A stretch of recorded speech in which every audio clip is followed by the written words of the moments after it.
Welcome, peeps, creeps, and fellow ghostlings, to another episode of Lights Out. I'm here with my main man, the ghosty with the hosty, or the hosty with the ghosty, whichever you prefer, Mr. Kim Then, who's looking so handsome, and but he's tired. just tired. But what you guys didn't realize is just before he came on screen, he was doing his skincare routine. No lah, it's not a routine. Online. He's doing a skincare routine. He was like, "Oh, you look very nice, man. You look very nice." Thank you, so do you. Thank you very much, man. I trimmed my beard a little bit. Yeah, you Well, look I can't help it. extra, Everything's you look going extra glowy tonight lah. Really? Yeah. Is it the lights? I don't know, I don't know. Maybe the boba? Do you have boba on? No. Maybe what I have is like I have like a dopamine hit ready for me after the recording. So after the recording, I have like a bottle of boba about this big in the fridge waiting for me. You have something so sweet in the middle of the night, you can sleep after me. No, when I get boba, I usually get it no sugar or the lowest level of sugar. Oh, just for the boba saja lah. No, just for the act of just drinking something different lah. Okay.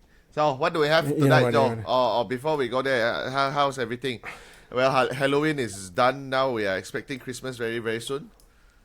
Yeah, we are expecting Christmas very soon. You know, in Sarawak, right? You guys, is Halloween very big? I know I've been there before, but I don't see anyone doing like trick or treating or doing stuff like that. It's not. It is an A. It's not a thing. Yeah, in Perth, it hasn't been a thing until maybe about 3 or 4 years ago. Oh, really? That's when it started becoming. Yeah, it started people having trick or treat. You go into houses, you can ask for candy and stuff. Or remember how I sent you the pics of the huge like a haunted house. Those are people's houses. Yeah. They just do it for themselves. Oh, it's not for long. I thought past 50 years ago, people have been doing this. No. It's only for about 3 or 4 years because it's a very American thing. Yeah, it is. We've only But I thought, just started. Ang mo ma. Yeah, but got different strain, right? It's like saying Asian, right? Yeah. I got Cambodian. Okay. Yeah, I got Malay. All different. I thought. Hey, do you know one thing, right? Yeah. Do you know one thing about you said okay, Halloween's over and then Christmas is gonna come soon. Yeah. Christmas actually in the Western countries, not particularly in Western Australia, but say in England, right? Yeah. And America, there's a strong history of ghost stories associated with Christmas. Yeah, I've heard songs that mention about ghost stories. Yeah. But it's crazy, right? Yeah, but why though? I don't know. I suspect that it was the time of the year when everything's dark and it's winter time, it's gloomy, and so people maybe tend to tell more ghost stories at that time. And then you know when families get together, Yeah. right? And then you start telling like how like what we say this podcast is like, right? We get together and we the energy and the spirit of this podcast is a couple of friends sitting around the dinner table in the coffee shop, just talking shit and telling those stories. Yeah. Maybe that's what it's like in like America and stuff like that. If we have any American audiences, please let us know. We would love to find out why that is so. But if you're listening to this, it means that you've either gone on Spotify, which we've neglected for a little while, or on YouTube. Yeah. Please subscribe, and follow. Is it? No, it's follow. Follow is not the same thing. Well, where do you get follow from? Follow is On our social media. Is it social? So it's it's subscribe, and share, not follow it. Share. Ayo, you see lah. Yeah. And also comment lah. If you're not watching live and you're like you are not chatting with us on the live comment box, you can also drop a comment when you watch this after. Just say nice things lah. But if you don't have nice things to say, then don't say anything lah. Then just keep your freaking comments to yourself lah. Look, we usually start the shows that we do, and we preface it by sharing a few of the YouTube comments, and we kind of do a little bit of community engagement. We're not going to do it this time because the story that I prepared is pretty long, and it's with a guy by the name of James Fisher, who shares some of his stories actually not very far from where I grew up as a kid or as a teenager in Perth. Okay. I would say only about 10 minutes or so. Not even that. I would say 5 minutes away from where I lived. Wait, 5 minutes drive, 5 minutes walk, So in Perth, it's always 5 minutes drive. And there's no 5 minutes walk. We usually can't be bothered walking, but usually, yeah, it is 5 minutes drive away from us. And just to give you like the idea, like the suburb that we live in, it's what I used to live in is pretty old, right? It's a place called Thornley, and where James lived is a place called Huntingdale. Okay. It's relatively, like now it's relatively old, but it's not like, like a dreary, like looking kampong area where there's like a broken down here. It's a fairly dense suburb. Okay. So, but what I suspect is that the land's actually the land has a lot of history. Okay. But also, as you'll come to see, it's sometimes the practices of the people who are around it that can cause things to actually happen. So there's a lot of Aboriginals living in that area. In that area, our First Nations people, not that I have seen. When I was growing up, I don't think I saw many Aboriginal people living in the Thornley area. Maybe in some of the other surrounding suburbs, yes. Oh, okay. But a lot of the stories, right, like I think that I've heard in Western Australia, they don't necessarily seem to have stemmed from like Aboriginal stories, Aboriginal spirits. A lot of them are from the everyday migrant that lives there. I have friends who are Aboriginal as well, and they have their own stories. But I don't think it's like culture specific. If you know what I mean. Yeah. Yeah. But this is why it was shocking to me in a way. It's not. I wouldn't say it's shocking, but why it felt close to home was because it was literally close to home. It was literally close to home, and I know that my family has had a lot of experiences where we used to live. But you know what? Without any further ado, I reckon let's play the story and let's see what the viewers think. Playing it now. My name's James Fisher. I'm 49 years old. I was born in Perth, Western Australia. I've lived here most of my life, apart from the 6 years where I went overseas travelling. I'm a son of a migrant. My parents moved to Perth in 1970 from Glasgow in Scotland. They came out and established a life for themselves. Had myself and my brother. I'm a dad myself of 2 children, both adults. I'm happily married. I've worked from the age of 15, and my current occupation is as a dog handler. Like I said, when my parents came out, they decided to build a house in Huntingdale. They built that house in Wyville Court, number 11, in 1974. The events which I'm going to talk about today happened over the period of December 1980 to January 1981.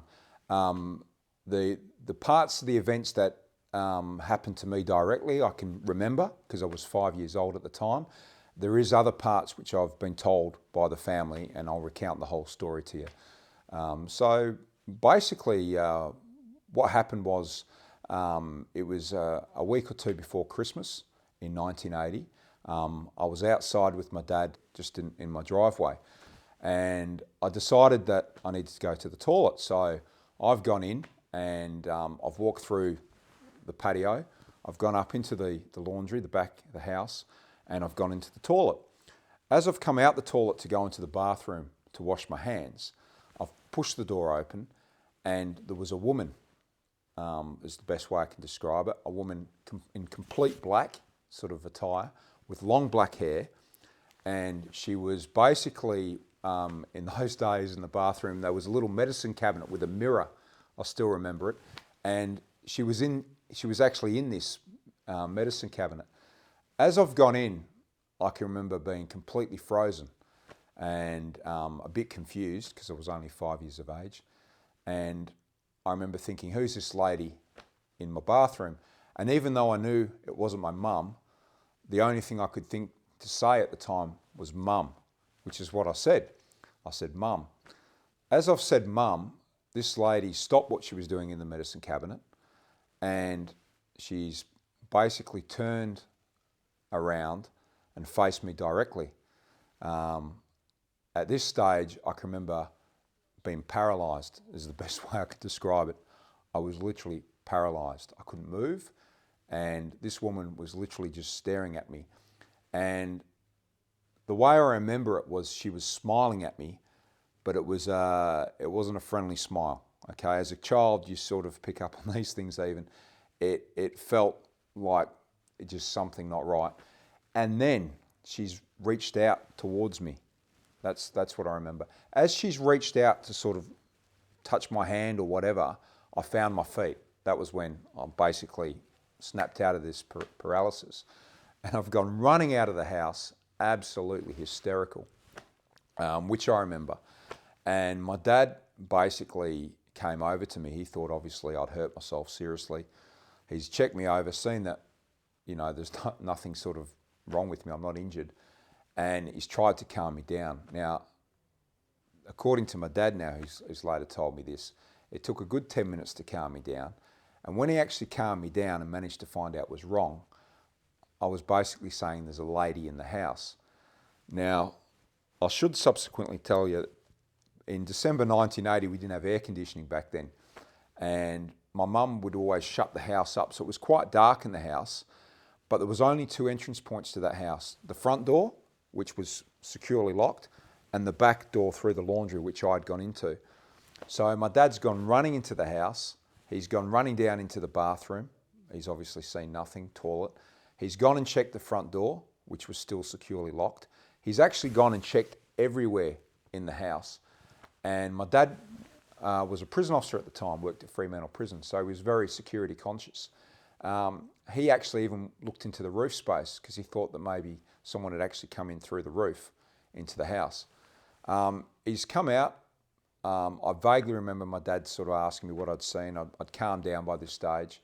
He's gone back in to have another look, and there was no one there. So that's probably the beginning of where my story sort of starts with the events of the next couple of months. Yeah. Can you remember what the lady looked like? Yeah, the lady had the lady wasn't young. I can remember being a child. It's always hard to put a particular age on a person.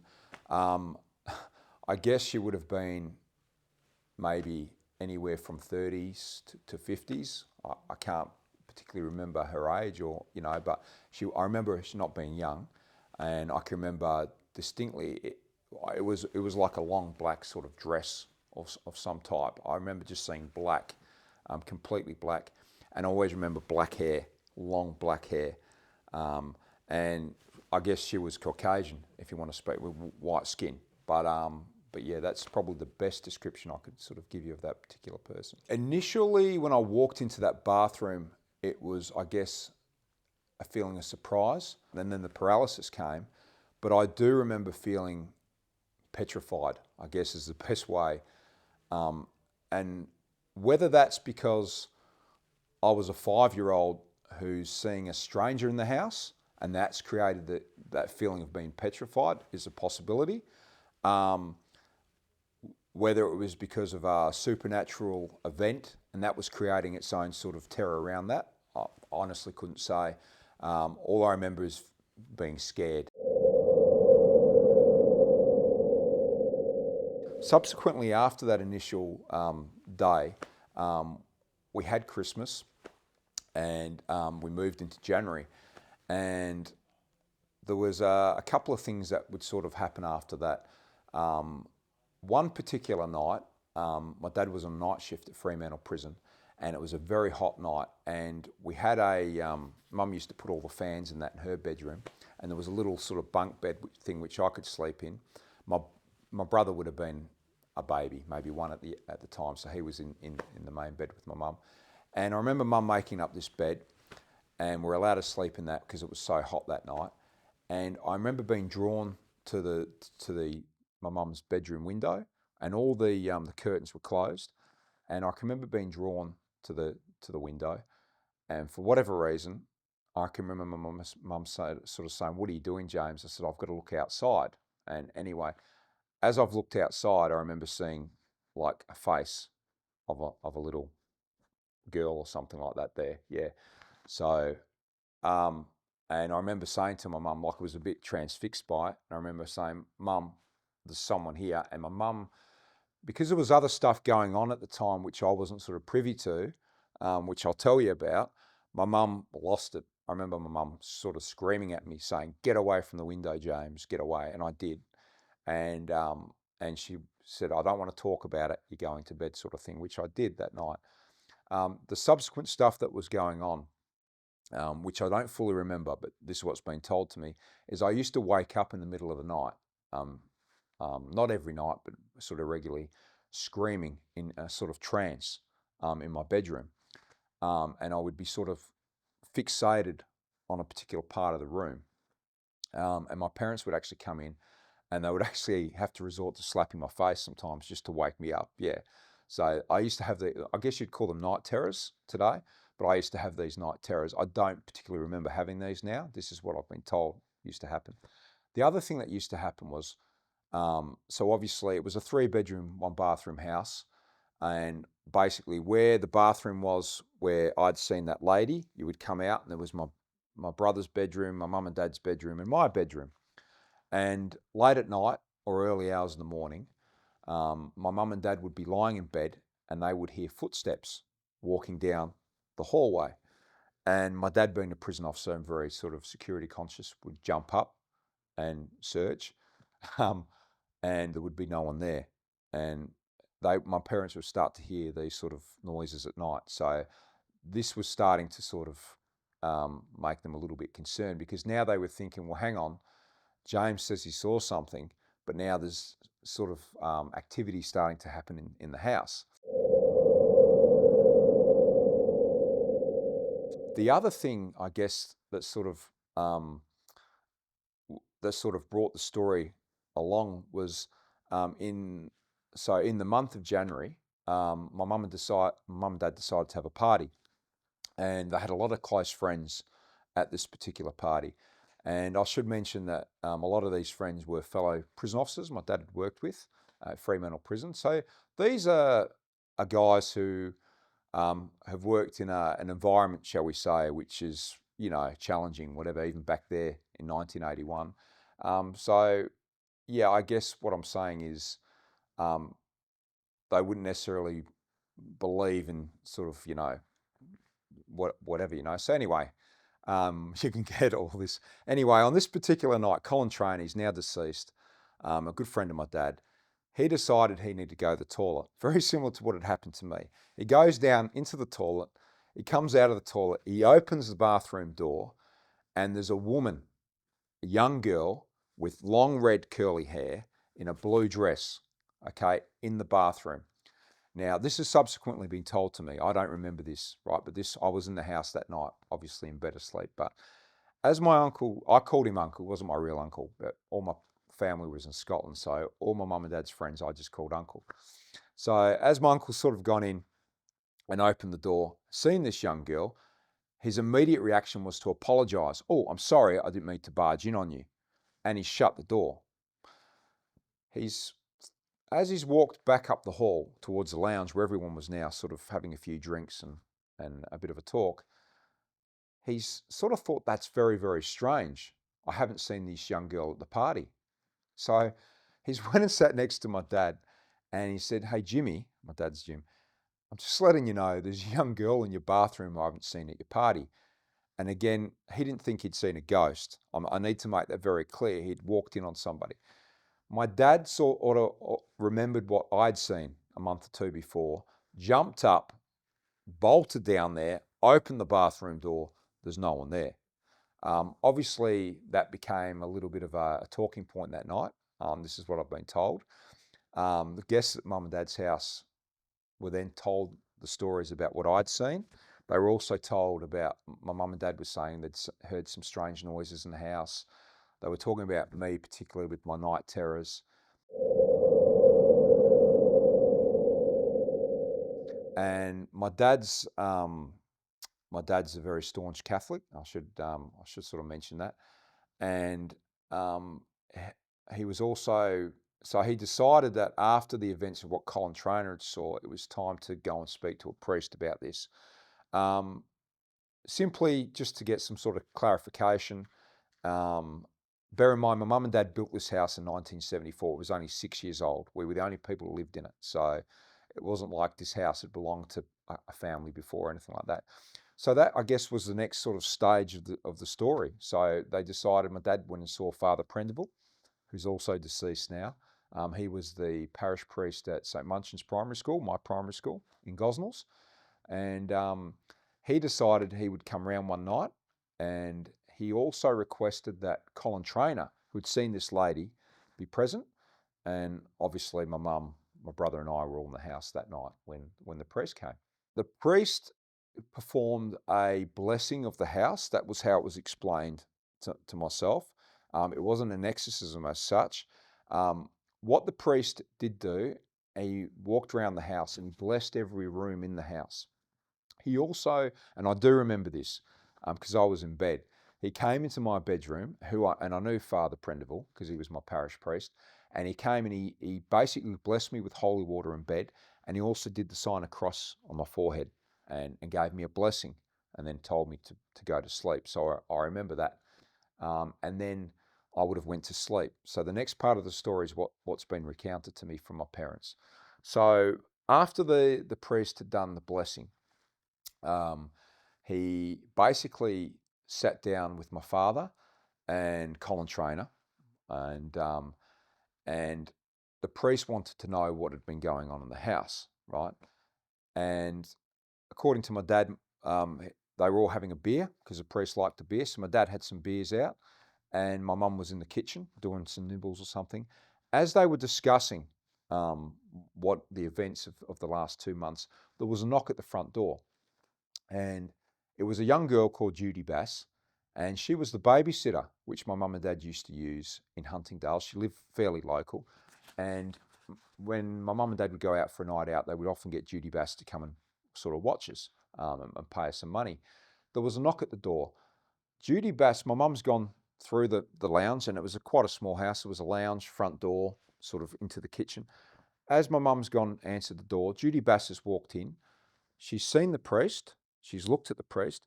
She's looked at Colin Trainer, who was the one who had seen this woman in the bathroom. She's looked at my dad, and she's gone straight into the kitchen with my mum. My mum says, "Oh, hi, Judy. This is unusual for you to sort of knock on the house tonight." And she says, "Oh, yeah, I was just wondering if you needed my services for the next weekend or two." And my mum says, "Oh, well, yeah, possibly, whatever." She said, "Come in anyway. I'll make you a coffee." And they started to talk. My mum then said to Judy, "Look, Judy, while you're here, we've been having a few issues with the house. We've noticed a few things. Have you noticed anything while you've sort of, been babysitting for Jim and I?" At that point, Judy Bass became very sort of agitated, I guess is the best word, is what my parents described. And she said, "Look, Anne, I can't stay. I need to go now." And she literally left the house in a bit of a whirlwind. While this discussion was being conducted in the kitchen, Colin Trainer has turned around to the priest and my dad as he's seen this young girl into the house and said, "You're not going to believe this. That's the young girl I saw in your house on the night of the barbecue." And my dad and the priest were literally, "Wow, this is, like, tell us more," sort of thing. And Colin's telling him what he'd seen. And then Judy Bass has sort of exited the house very quickly. My mum's then come out, and my dad said, "What was all that about?" And my mum says, "Oh, she just said she wanted to go." And then my dad and Colin Trainer said, "Guess what? That was the girl in the house at the barbecue." So there was this sort of question mark about how Judy Bass was linked into these events. And I think I might have mentioned earlier, there was only 2 entrance points to our house, the front door. Now, that night when we had the barbecue, if she'd come in the front door like she did that night when the priest was there, she would have been seen because everyone was in the lounge, but the front door was there, right? She could have snuck in the back way, the laundry door, through the patio, right? That would have been locked or whatever, but it's a possibility that she could have come in.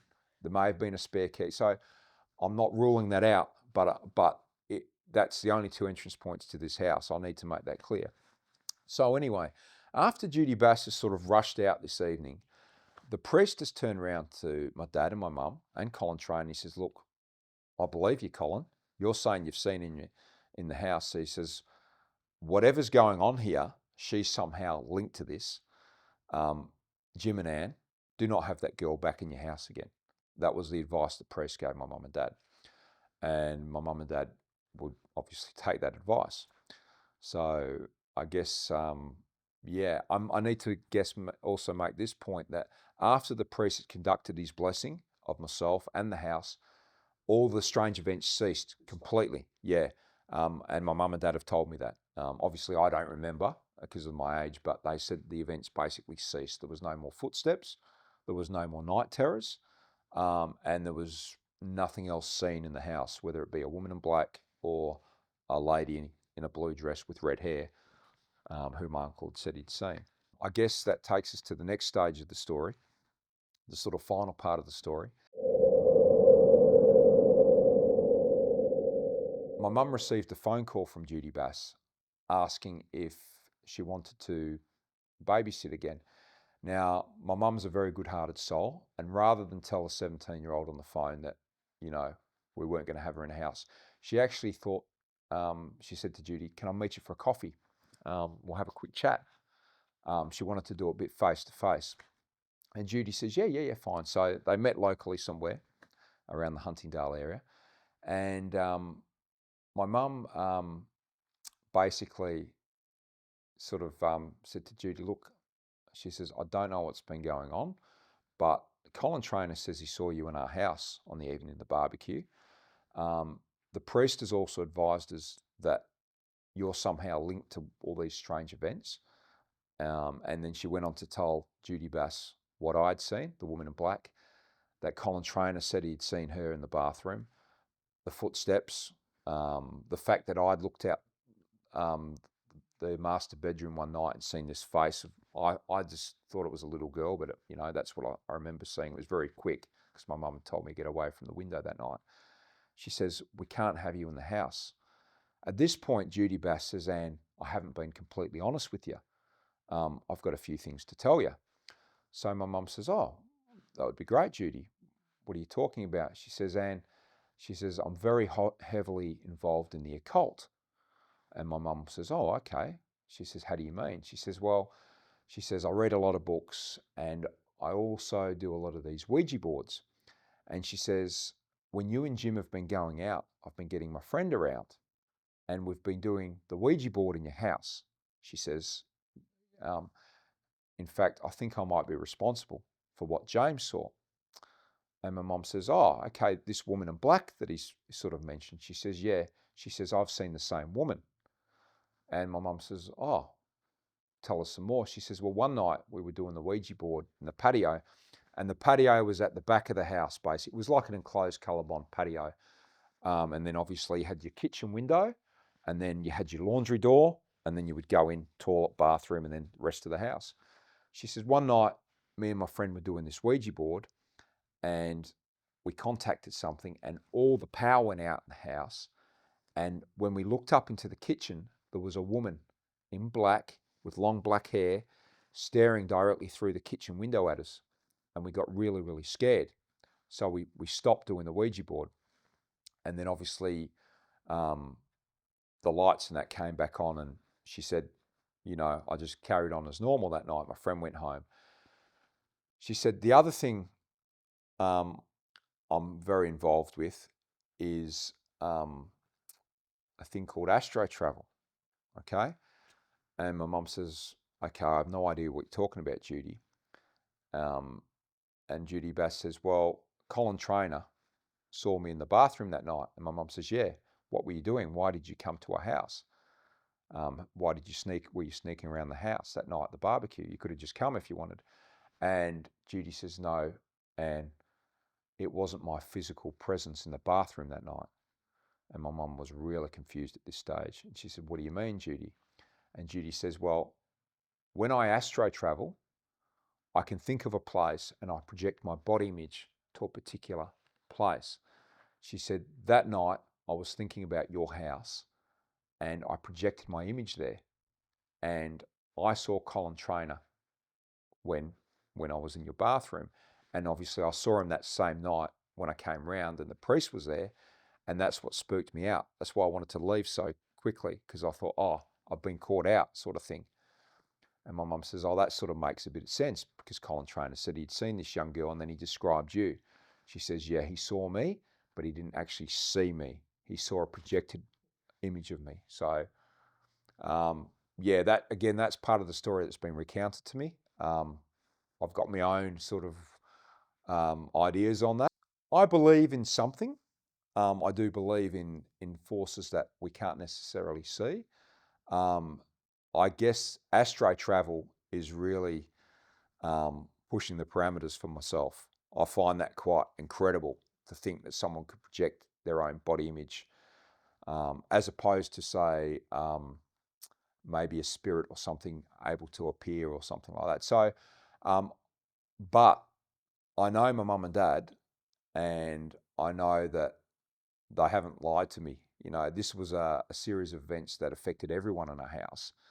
And I know Colin Trainer, I mean, he's deceased now, but I grew up with him, and he was a very straight talking prison officer. And he basically said he saw this woman in our bathroom. And I do find it sort of hard to believe that Judy Bass would have snuck into the house that night. The chances of being seen, you know, to sneak in, and she would have had to have come through the back way, which I was told was locked. But, you know, so either she's had a key, she snuck in. So on what I've been told, I guess I believe that on this occasion that she has managed to project a body image. However, I would say I'm open to, you know, and if I would ever able to meet this Judy Bass one day, I would actually love to sit down with her and get the story from her and say, did this really happen? I've been working with a dog. I won't mention the facility, but it's an old, it used to be an old sort of tuberculosis hospital. So you can draw your own conclusions there. And one day I was up, and there was a particular hall area, and underneath the hall area, there's sort of like a vacant sort of area where there's storage and stuff. And I was requested to basically go in there with my dog and have a search. And when I put the dog in, the dog literally ran out. It didn't want to sort of search in this area, which I found quite strange, because this was quite a bold dog, which would obviously sort of search. And I got the dog back, and I put the dog on lead, and the dog did not want to sort of go in there in this sort of, it was like under a hall. It was sort of like, you know, sort of maybe a metre high. There is one more occasion, and this, I remember this now, and this was completely, this wasn't in my work with dogs. When I lived in England, I was working in Manchester, and before I got my digs, I was staying with my uncle in Preston, and the family across the road wanted a sort of house sitter for a few nights. And because I didn't have any digs at this stage, I said I would go over. And they basically wanted a house sitter because they had a dog in the house. So my role was basically, when I wasn't at work as a school teacher, because I used to be a school teacher, I'd come back and basically give the dog an empty, and then sit down at night and, you know, watch a bit of TV with the dog. This particular night, you've just reminded me of this. So basically, I was watching TV, and I decided to go to bed, get an early night, because I had to drive into Manchester the next day for work. And I basically locked everything up downstairs and went up, and the dog would come up and sleep sort of on the top of the landing. And there was an alarm system. I always remember I had to put this alarm code on, but it was only from downstairs. So it was only if someone was to break in downstairs, because it was a two-story house in England. And during the middle of the night, the alarm went off, right? And this is a strange thing, because there's a dog involved. As I've opened the door, right, to go out, the dog was still on its bed at the top of the landing, right? And I've gone downstairs, and I can remember I couldn't work out the alarm. I had to go across the road and get my uncle, and basically turn the alarm off. But the interesting thing was, the dog never moved. So it was a bit strange how the alarm in that house had just gone off. which I later found out, whether this is supernatural or whatever. But apparently the owners of the house had the mother who had been living in that house, and she'd only just recently departed or died. And how she died was she'd had a heart attack on the toilet, and the toilet happened to be downstairs. So whether there was some sort of movement or something, because there was no one in the house that night except me and the dog. And obviously the dog was asleep at the top of the stairs outside my bedroom that particular night. Something set the alarm off, and there was no break into that house. So and this happened to me when I was 15. My mum and dad decided to take us back to Scotland, me and my brother. I was 15, my brother was 11. We went on a big holiday back to the UK. My dad was very big on, because he hadn't been to Scotland for 16 years, was to go around and see all his brothers and sisters and introduce me and my brother to all the cousins and that. So we did a big whirlwind sort of trip of Scotland and England. The final part of the holiday, we're in a town called Plymouth, and we went and stayed with my dad's stepsister Carol, her husband who was in the Navy, but he was away at that time, and her 3 daughters. And one of the daughters had a young child, a little toddler, and it was an old Victorian terraced house, quite a large terraced house, which dated back to the 1800s. It was a massive sort of house. Anyway, it was a great night, and me and my brother got tired around midnight, and we were showing up to the bedroom we would be staying in. And this was quite a large bedroom. I remember it had 2 big sort of double beds, one in that corner, one in this corner. And we were sort of told, yep, take whatever bed you want, and your mum and dad are going to come and sleep in the other one. So we did. We got into bed this particular night. And I need to sort of explain, so because there was a toddler in the house, they had a kiddie-proof child gate at the bottom of the stairs, but it squeaked a lot, okay? So as you went up the stairs, you would open this gate, squeaked, and you would close the gate. We were told we have to keep that shut because we can't have the toddler sort of up in the stairs in case the toddler fell. Anyway, me and my brother have gone up. We've done the thing with the gate, and we've got into bed this particular night. And also the door was a big, heavy sort of Victorian door.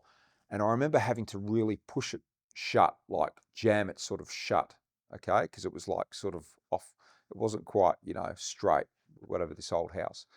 And the reason I did that was because like pitch black, and the light was on in the landing, and I can't sleep with any lights.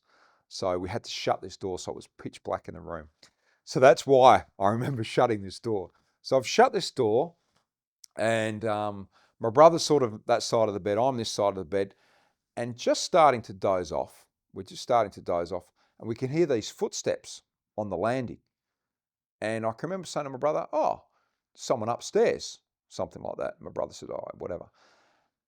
But the footsteps were just sort of going back and forth, back and forth. They weren't sort of doing anything, right? And then all of a sudden, the door, which was so heavy to shut, literally just swung open on its own. And I can remember from my angle in the bed, looking up, my eyes directly into the hall light. Now, there was nothing there I could see. There was nothing there. But me and my brother were a little spooked because we hadn't heard the child gate sort of open, and we'd heard these footsteps, and now there's nothing there. And we sort of jumped up, and I remember shouting at my dad and one of my cousins, and they sort of came up and they opened the child-proof gate, and it squeaked, and they came up and said, what's wrong? What's wrong? We've just heard footsteps and the door's just open. And I always remember my cousin saying to me, it's an old house, don't worry about it, go to sleep, you'll be right in the morning. So we did. And that was the end of it that night. We didn't have any sort of further sort of experiences. However, the next morning when we're at breakfast, my cousin Elsie said to me, boys, I didn't want to scare you last night, but this house is reputedly haunted. And we were like, really? And she says, yeah. She said, were you hearing the footsteps on the landing? And we said, yeah, we were. She says, yeah, there's an old sea captain that haunts this particular house. She says, come and I'll show you something. And she took us into my Aunt Carol's room at the front of the house. And Joe, the only way to describe it, it was an icy cold spot in this particular bedroom. And my cousin Elsie said, go and stand in that spot. And we did. and it was like really cold, and then you'd sort of step out and the temperature was normal. Very, very unusual. She says, yeah, there's something about that particular spot. And then obviously she told us a story of how there'd been numerous sightings of this old sea captain, which she described as harmless. He'd never done anything. But she said, I reckon because there was guests in the house this particular night, the activity was a bit, he's obviously come to have a look.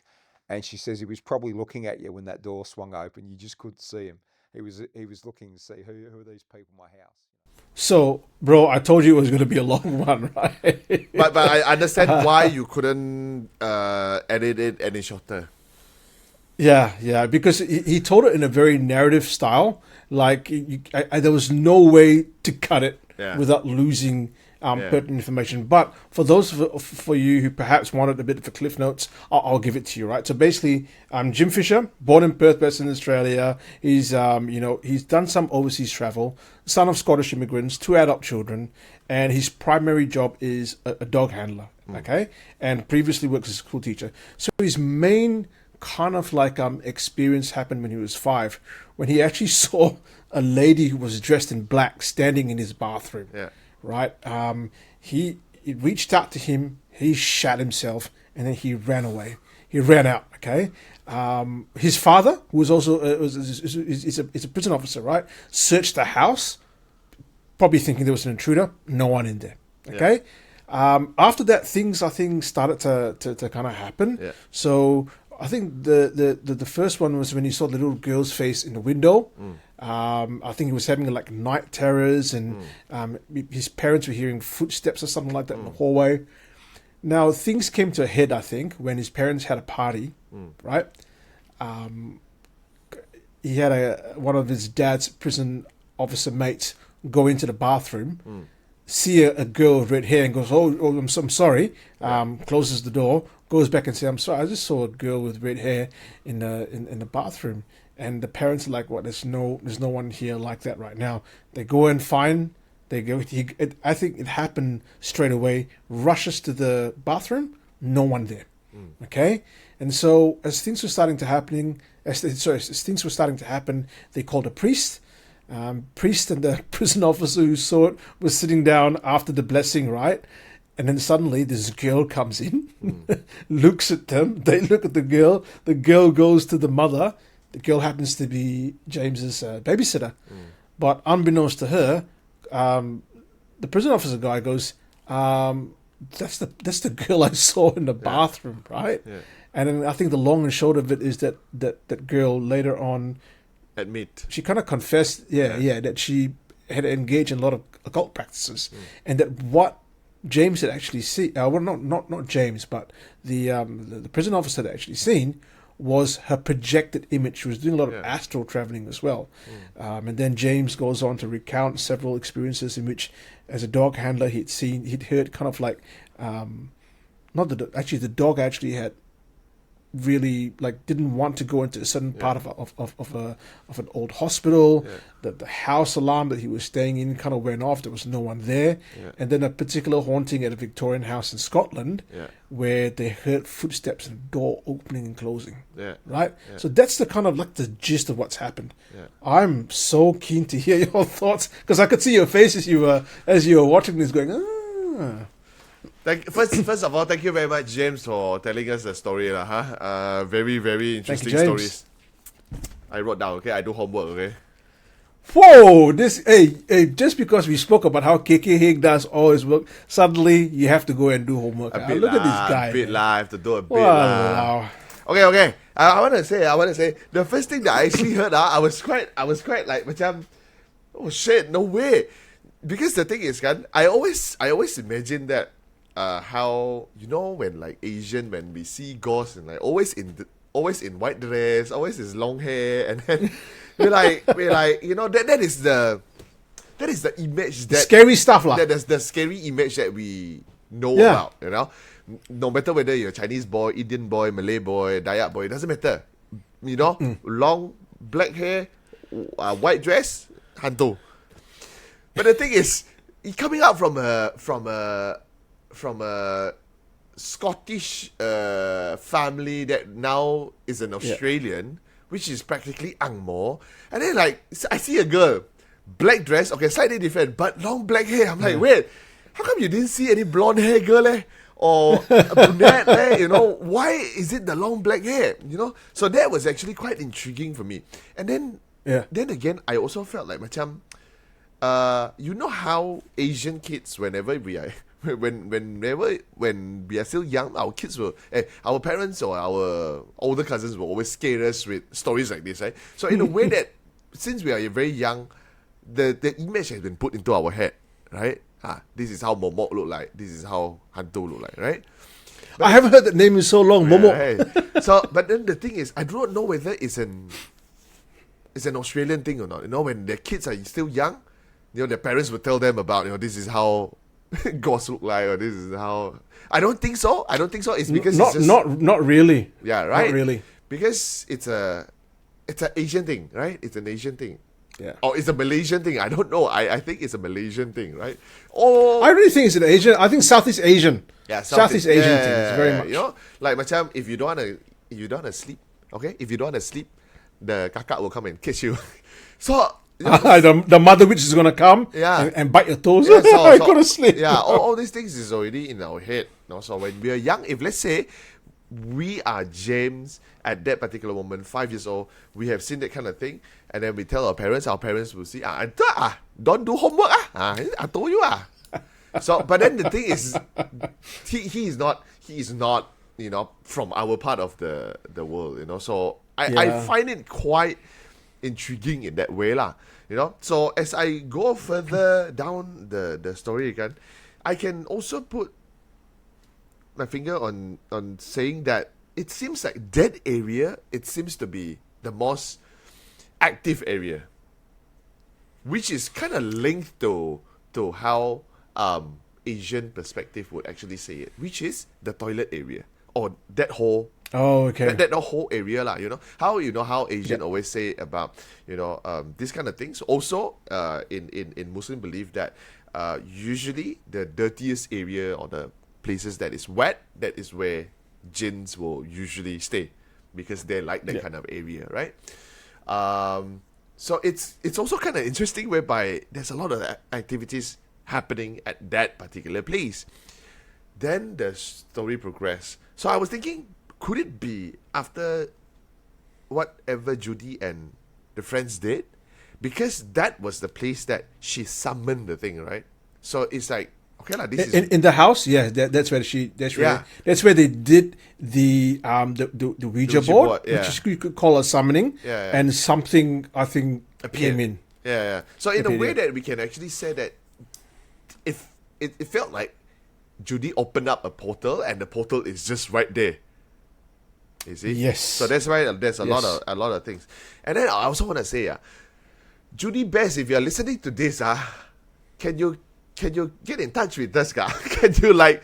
Okay. So what happens is, after the interview, you know, I got talking to James, and James is like, "Man, it would be so good because I have questions for Judy Bass myself. I want to get in contact with her. I want to ask her this." And so we tried everything. We called his mom and his dad. We tried to get the name. We looked on Facebook. I've looked on Facebook.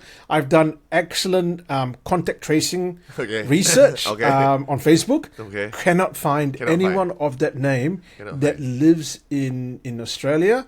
We've tried a couple of people in the United States, but they've resided there for their whole lives. So I think I agree with you. If Judy Bass is somehow listening to this, or you know a lady by the name of Judy Bass who lives in Huntingdale, please get her to get in contact with us. Yeah. So because I mean I'm not saying that 100%, but the high percentage that Judy Bass is still around, because Judy Bass being 17 years old when James is 5, that makes that she is 12 years She'll be younger. in the 60s. Huh? Yeah. Now James is 60s. 49, right?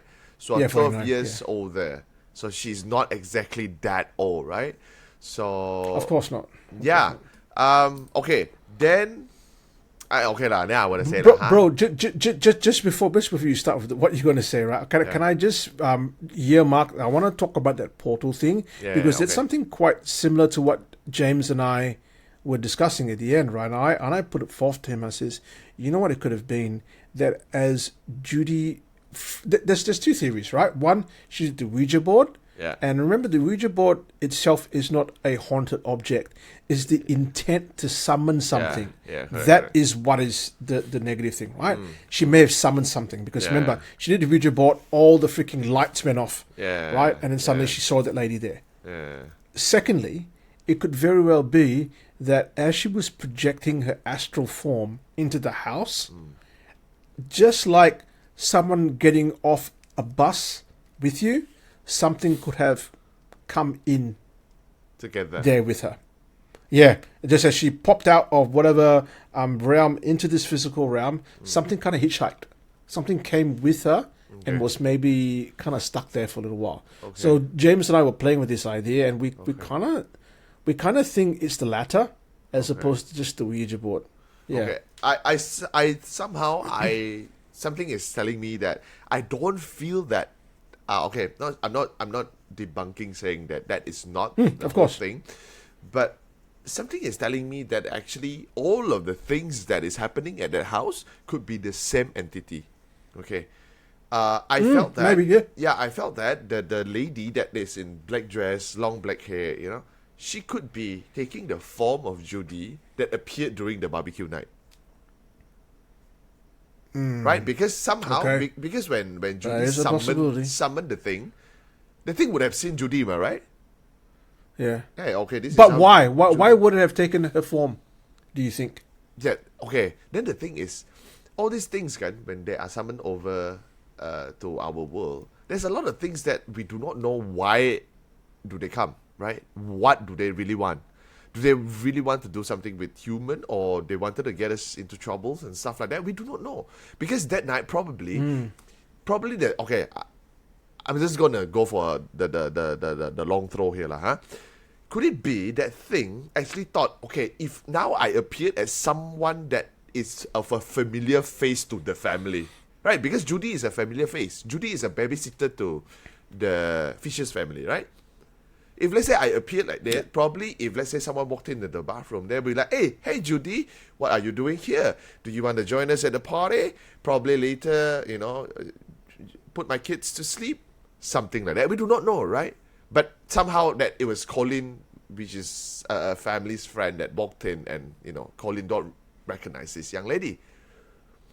So I mean, because astral projection. I want to go even further. Yeah, I want to even go further than that, because I think you could be onto something there.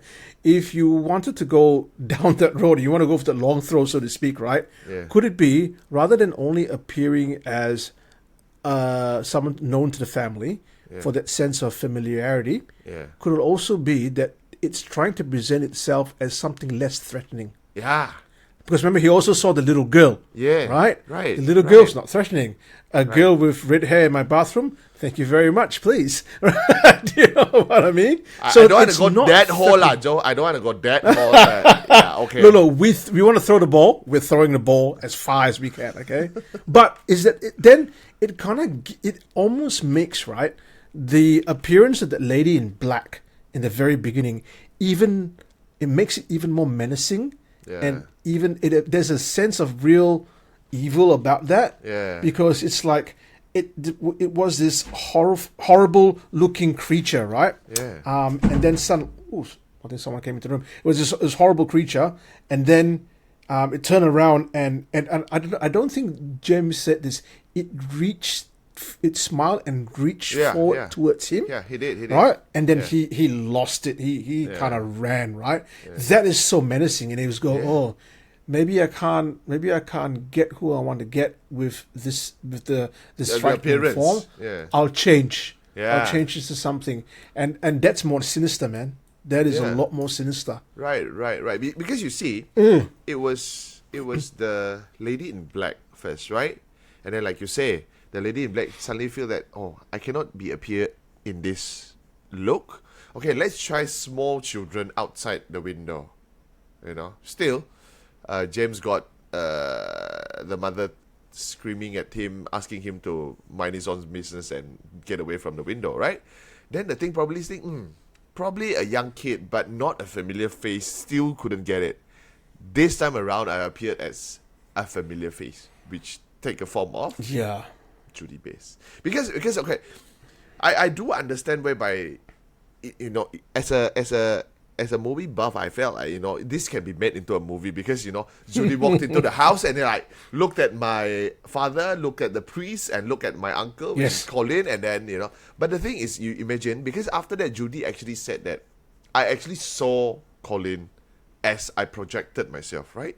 Yes. Yeah. But correct. if you, if you were Judy, I mean, if you looked at Colin and be like, fuck, this guy is the one who saw me in the bathroom as I projected myself, wouldn't you just turn and walk away? Why would you still go in and, you know, risk yourself? Maybe shocked. Maybe it's like, oh my god, I don't know what to do, but let's do it. Turn around. Yeah, I'm just gonna go straight into the kitchen somewhere, and then she left. Possibly, but you know what? The astral travel is, look. It's not a part of, you know, the religions of the book, but a lot of the Dharmic religions. Astral traveling is something that is a part of that kind of theology and metaphysics and philosophy. So, you know, it's the belief that we have this gross body, we have the astral body, then we have the causal body, which is the soul. And what the astral form is the projection of someone's mind. Is the ability to project their form like thousands of miles, and it's usually accomplished by really strong adepts or spiritual practitioners. But I think in the case of certain people, things can be unlocked when you're not ready for it, and people can have these experiences.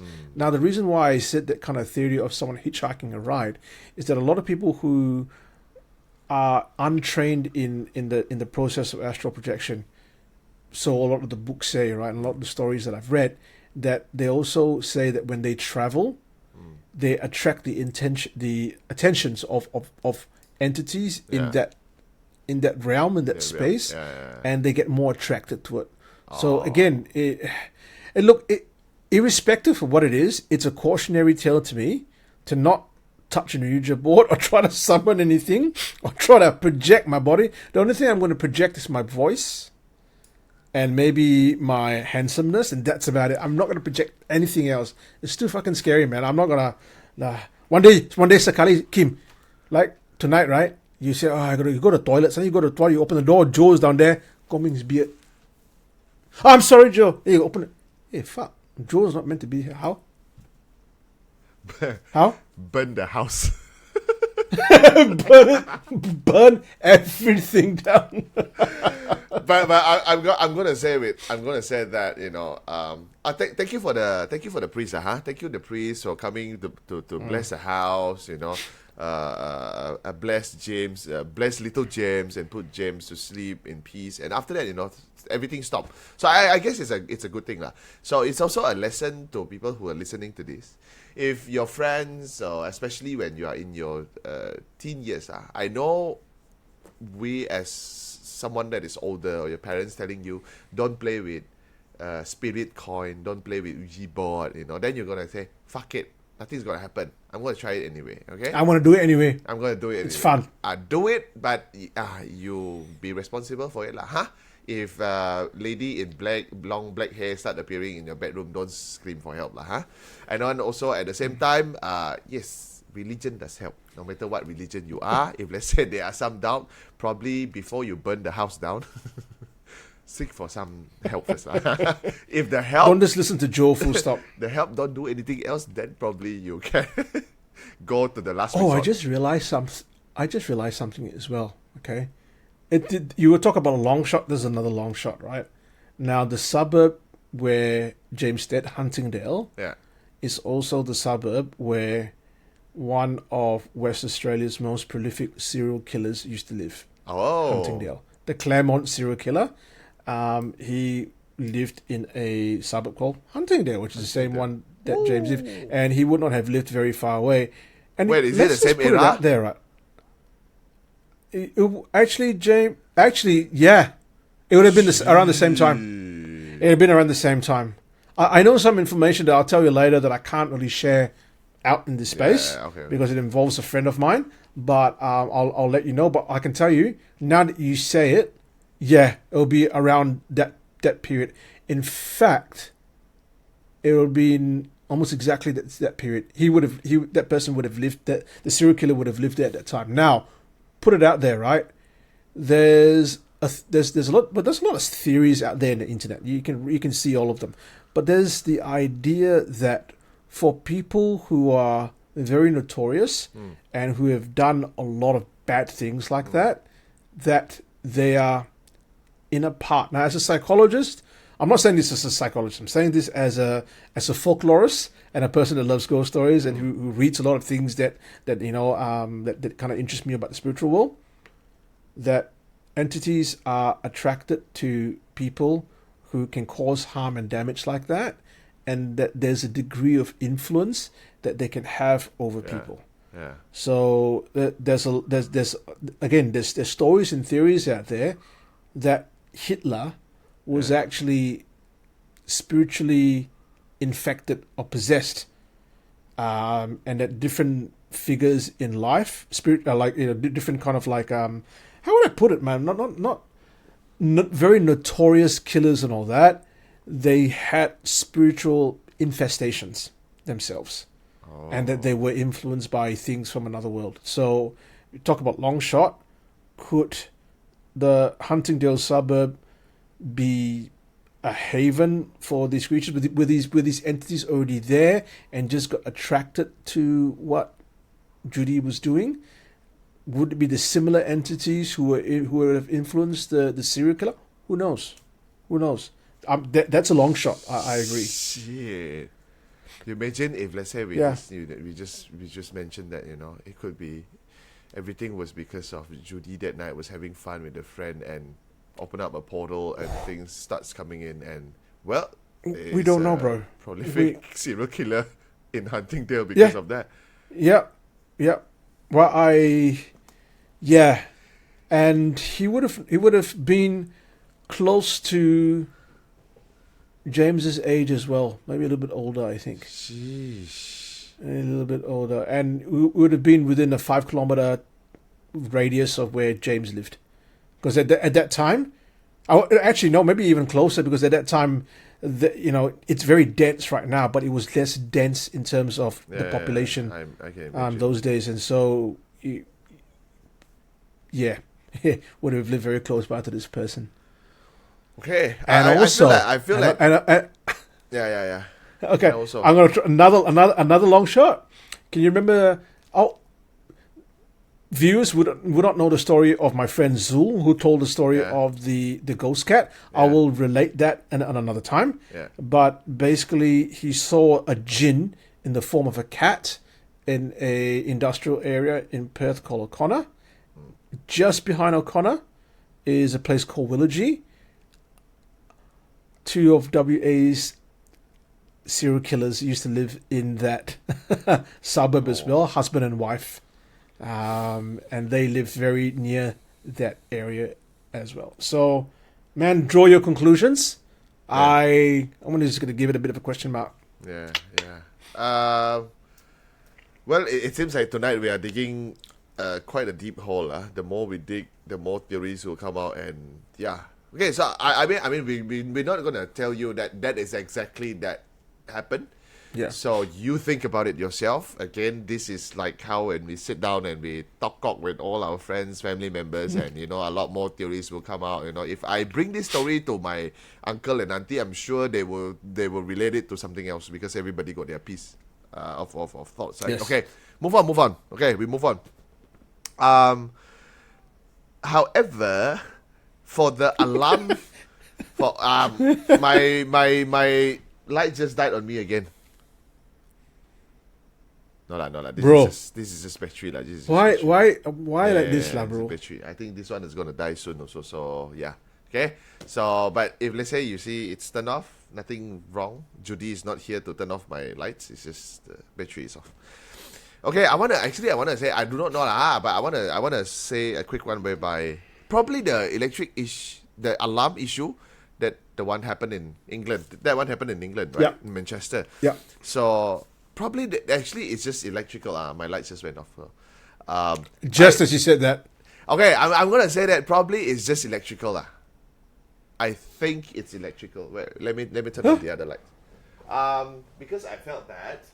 You're gonna see behind my chair. There's a lot of stuff. It looks lovely. There we go. I can see you so clear. So, I'm gonna say with the nenek who passed away in the nenek who passed away. Yeah. The nenek who passed away in the toilet downstairs, I think she's no longer there lah. Huh? I just think that some electrical issue that sets the alarm off. Then you remember. Yeah, then you remember the dog didn't do anything, right? The dog just stayed there and not move. You know why? Because there's nothing downstairs. Because it recognizes its owner and it's so familiar with that. But if let's say you have a pet, you know what our pet usually do when we come back home. The pet will come to us. My cats look at me and they just kind of like they give me the side eye and it's like, fuck you, feed me. And then they go back to sleep. Okay. Those are cats. Those are cats. But dogs, you know how dogs are, right? Whenever you are home, dogs will be the first one to greet you, right? And you imagine if, let's say, the nenek is downstairs, the dog would have wanted to get out, right? And you know. Yeah. Hey, so you have the feeling that is just a natural explanation. It's the house alarm. He was house sitting there. The lights kind of went out, and really, for you, the litmus test would have been that if it had been something spiritual, the dog would have actually got up and gone, "Hey, I'm happy to see you," or it would have freaked out. No, if let's say again, I imagine if let's say it's the nenek that passed away because of heart attack, God bless his soul, God bless her soul. If the nenek really came back and then was at the toilet, okay, you imagine this, if let's say you were James, you got up, alarm went off because it triggers a movement and whatnot downstairs, so you went downstairs, right? But when you went downstairs, you came out of the room and you're like, hey, the dog is not here, where did the dog go? When you went downstairs, you switch on the light, you see the dog wagging his tail at the toilet door. Then you can say the nenek is there. Right? Because I'm just happy to see my owner came back. But this one, the dog, like, I don't give a fuck. This alarm went off and do shit. Yeah, good night. Yeah, good night. I got nothing. Because, of course, dogs are sensitive to whatever it is. Either supernatural or people, right? If the dog sense something is off about the house, the dog would be definitely the first one to go. Dogs, like, nothing is happening. The alarm went off 2 weeks ago. Same shit. I'm not going to do anything. James, same shit, different day. Yeah, same shit, different day. James, you can go and have a look and call your uncle, whatever shit, to turn off the alarm. I'm not gonna do anything because there's nothing for me to do. So that is what I felt for that story, lah. Put it okay. You know what? I feel I'm trying hard to. It feels like I'm trying hard to convince you that it's a ghost. I'm not. I'm just offering a different perspective. I'm taking something opposite to you, right? Okay. Of course. A lot of alarm systems have actually built-in trip safe, right? So what I think that means is that if the alarm, like for example, the power goes off, the alarm actually stays on because it has some residual power, or the alarm will not sound. So it could potentially be the fact that something tripped the alarm, movement tripped the alarm, and that if it was a glitch where the power's interrupted suddenly and all that, the alarm wouldn't have gone off. So maybe what this suggests is that something has had to have tripped it, which means movement. Now I concede that sometimes, I've got an alarm in my house. We've set it in different parts of the house because it's zoned, and even if the dog walks around through there, it detects that it's a dog and it won't go off, but if a human, it will. So they're quite sensitive. And again, like, what I would have liked to have, like, so this is the investigative part of my brain. I like to have gone there. I like to have checked the alarm. I like to have switched it on. You know, I would have made you crawl around the house, bro, just to see whether your crawling would have set things off. Would have done some tests. I would like to see whether it was an older alarm or a newer alarm. But I get your point. I get your point that if the dog actually saw the owner or smelled the owner or sensed it, it would have probably had more of a reaction than what it did. But that doesn't explain the last story about the Victorian house in Scotland. Okay, let's go to that. Let's go to that. Oh my god, I feel like I am so amused by the cold spot because it felt like Put your macam hands out, come on. yeah, it felt like macam I've heard of stories whereby old house, the old owner is still there. Yeah, definitely. You know, because it's an old house, probably there's a lot of things that he couldn't let go of the house, and then somehow he just stayed over, and then he been there for the past century. You know, I mean, we have heard stories like that. But one particular cold spot, and then the current owner like, you try and go stand there. You're like, what? Here got put your fingers out. oh, here got aircon. Oh, no aircon. You're like, then it's Captain Jack. You're like, fuck me. I mean, like, Say hi to Captain Jack. Yeah, man. Okay, you imagine if just Captain Jack is just standing there. Then after that, you're like, hey, try to put your finger there, and then you see Captain Jack like, fuck this boy. Yeah. Right. I'll go inside his belly button. Come out. So yeah, okay, but I do agree on the part whereby he said, you know, Captain Jack just. I mean, now we started to give name to people who are not even actually the name.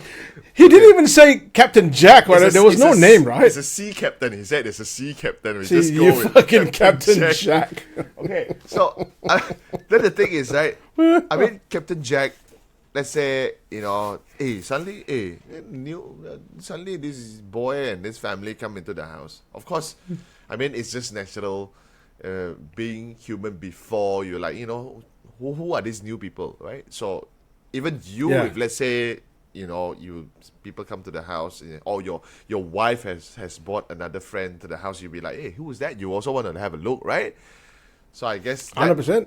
Yeah, that is what happened to that captain lah. So that night, you know, walked around, and then after that, open the door and see, oh, there's a new family that visited. But there was no interaction though, right? Because all of this, that story has all the hallmarks of a residual haunting, where it's something that's just replaying itself over and over again, when certain conditions are met. Because I can't remember any interactions.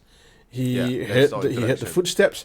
Yeah, he hit the door kind of swing open, right? Footsteps moving up and down, and then the door kind of closed again. I think that's what he mentioned. Then after that, they came out. Yeah, they came out, right? The family came out. So there's nothing there wherein the entity or the supposed entity interacted with them. Yeah. Something that goes on and on. Now, talk about a cold spot.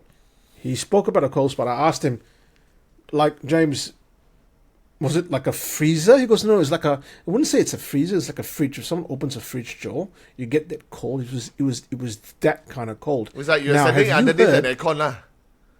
Yeah. This is just open, and he put his finger, and it's just, when you take it out, there's nothing. But when you put it out, just that spot. Now, have you heard, Kim, of a smelly spot? I'm not trying to be funny here. I'm not trying to be funny. I'm not talking about a time that I do farts, because when I fart, like, it stinks the whole room up. My fart's unlocalized, okay? Now, but have you heard of a spot where if you enter it, it smells something very bad? Yeah, so I think I have. When you have? Yeah, okay. I think I have. Did I tell you the story a very long time ago? When I used to do some investigations, I used to head a team and stuff like that. This is more than 20 years ago. We spoke to a family who wanted some of our help. We went to have a look there. We didn't really find much or could do much with the family, but this is what they recommend. They said, right, for some reason, at different times of the year, that have a strong smell of rotting fish in certain parts of their house. Okay? Now, I want to say that in this house, there's floorboards, but you can't get underneath them. So it's not like a space underneath the boards. It's just laid on concrete. And they've been up to the roof space. There's nothing up there. He says, right, like there's this spot, like just like James' cold spot. If you walk into that spot, you smell nothing but rotting fish. You take one step to the right, smell nothing. You step back, you smell it. You take one step to the left, you smell nothing. You step back in that spot, you smell it. So it's very localized. And what he says is this fucking thing would move. So it'll stay there, and then it will disappear, and it'll reappear like in the kitchen. So you go to the kitchen there, you can find a spot again. You stand in the middle of it, rotting fish. Oh. One step out of it, no smell at all. Like, I can't come up with an explanation. If at first I thought a cat's dragged something underneath the house or in the roof or something's died, man. You know what I mean? Like people would smell that, but it wouldn't explain the highly localized kind of like smell that you would get. Because as I said, right, like if you have a bag of rotten fish, or if I farted in this room, it's going to go everywhere. Yeah. There's no hiding from it. Yeah. It would not just be localized. So, again, like, why? Cold spot, you could say, oh, the entity's dragging the energy out of the area, and that's why it's cold. But the smell of rotting fish? I don't know. I have no just felt that explanation for that. probably it's just it's just I felt like it's an entity punya presence there causing all these things to happen. You know, it's the same thing like macam if let's say I'm sure some of us have friends who have very bad body odor, right? So when you're standing very near to this friend, you're like, Why the fuck you look at me? I'm not. I'm doing show with you. If I don't look at you, who am I supposed to look at? Fuck. Okay. So I mean, if you stand very near to this person, then you're like, hey, this person, has a certain smell. Of course, if you move slightly away from that person, then you don't have that smell, right? I mean, it could be applied the same way to this entity. So your explanation is spiritual body odor. I'm not saying that exactly it is. Okay, imagine if let's say sea Captain Jack, right? Sea Captain. Captain Jack again.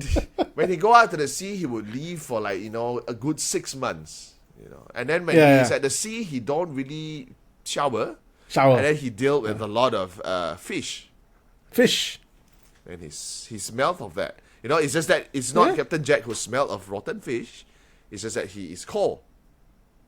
So probably it's somebody else that is similar to this case, but instead of projecting different temperature, it's a smell. Spiritual body odor lah. Yeah. If it's Captain Jack, right, and then he doesn't like shower in the ocean, and then he's around rotting fish all day, body odor lah. Yeah lah. Follow him everywhere. Yeah. So then when he dies, he comes back. Captain Jack smells. Do you have fish? It actually does make sense. I'm not disagreeing with you. It actually does make sense. Yeah, like do you have fishmonger friends? Yeah. Yeah. No, I don't. No, you that's don't? it, yeah. Okay. I have a fishmonger friend, and okay, I'm not saying that this is a bad thing, huh? I'm saying that their parents work really hard to raise their family, but the job that the only job that they know how to do best is being a fishmonger. It's like swimming against the current, man. It's a lot of work. Yeah, it's a lot of work. It's a hard work, right? So whenever I'm very near to the parents, even when they are not at the fish market, they will have a certain smell because they deal with fish all day long, ma. The same thing, like how people will say, okay, I do not know whether in modern country like yours is the same thing or not. You know how like underneath the fingernails of every mechanic is always dirty. Yeah. These are I felt like, man. Yeah, this is like I felt like shreds of people that are in the industry. Yes, 100%. I agree with probably the rotten smell probably is a fishmonger when he's alive. Captain Jack, because is your friend a nice guy, or is there something fishy about him? Okay, thank you very much, James, for the stories. I appreciate you sit down and tell us this story. And yeah, interesting. So yeah, I really liked it. And James had a really good story to tell, and I'm really glad that he consented to coming on video and all that. And James, I'm pretty sure you'll be listening because you said that to give you a heads up when the episode airs. So if you're listening now, thank you so much from Kim and myself and from the Lights Out community. Now, I want to say, man, like this is getting very late. We probably have to postpone the TikToks again, bro. But I enjoyed tonight's story. Yeah, and same. I'm just thinking, right? So the next episode, I'm putting it out there. The next episode, right, is I'm wondering if we can perhaps do something different. I'm wondering if we can do a bit of a thematic presentation or thematic discussions, but on something that is probably just way out there. Freaking reptilians. Okay. The reptilian alien agenda that has taken over Hollywood and the higher echelons of the political community. Okay, I'm just gonna say, let's listen to the community lah, huh? Okay, so obviously when you guys are listening to this, you guys are talking in the chat box, right? So please let us know if there is a particular topic that you guys want us to dig into and have a chat about it. Put it down below in the chat box. In the comment section. Yeah. Stop talking about whatever shit that you guys are talking about right now. Let us know what do you guys want. What do you want us to have a research and talk about? Right? Put it down below, and then we're gonna pick up the more you mention about it, and then that is what we're gonna go with. Okay? So That sounds great. Put it down below in the chat box. As much as you can, please. Yeah. So I mean, it will be interesting lah. I mean, there's a lot of things that we already cannot cover. Let's have more lah. Huh? Somehow I felt very pressure when Joe said, "How about let's try?" I'm like, this guy next thing is Kim. Why don't you hold your action cam and start walking into the forest and have a live session there? Hey, that's a freaking great idea, bro. No. If I do come down to Sarawak soon, and I have a sense that I want to come and see you again, maybe that's what we should do. We should just walk down and take our cameras and just walk down to the haunted forest. It's already very late, tonight, ladies and gentlemen. As we are recording this, it's already almost 12. So let's wrap up, Joe. Fuck. That's Kim's way of saying I'm not fucking gonna do it, Joe. Shut up. Guys, thank you so much for joining us tonight. We really appreciate it. If you can like, subscribe, and share, we would really be grateful. Yeah. We're almost hitting the magic 500 subscribers mark, so please let us hit it by the end of the year. I'm confident-ish it may, but if not, we're going to hit it very soon, and it's because of the wonderful community that we have. So thank you so much. Okay, advertisement. I also have another channel called Creepy with Coffee, whereby I narrate ghost stories, right? Because I've started it slightly earlier than this one, it is almost reaching 1,000 marks, so please, I am very, very near to that, so can you also subscribe this one and the other one as well? Thank you very much. So yeah, okay, Joe, carry on. Yeah, I've been telling him, basket you, your other channel, 1,000. This one, 463. Eventually we'll get them. Eventually we'll get them. Yeah. People just want to hear your voice. No one loved me. No one loved me. Only kidding, bro. Yeah, I think it's time. Sign out, man.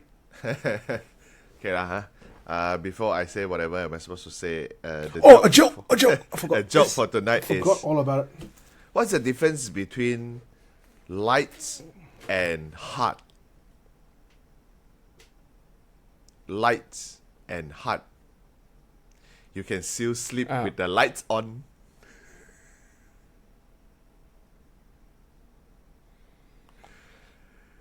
Thank you very much, ladies and gentlemen, for tuning into our show every time we do our show. I cannot say weekly because we don't do it weekly. I cannot even say now every fortnight. We also don't do it every fortnight now.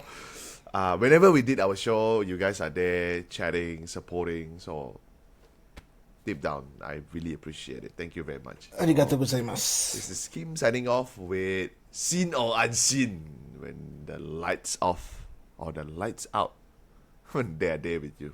Good night. You know what?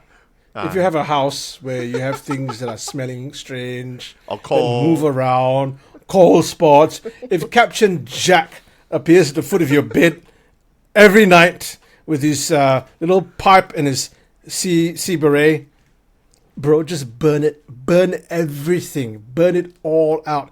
Thank you very much, ladies and gentlemen. Good night, and it's lights out.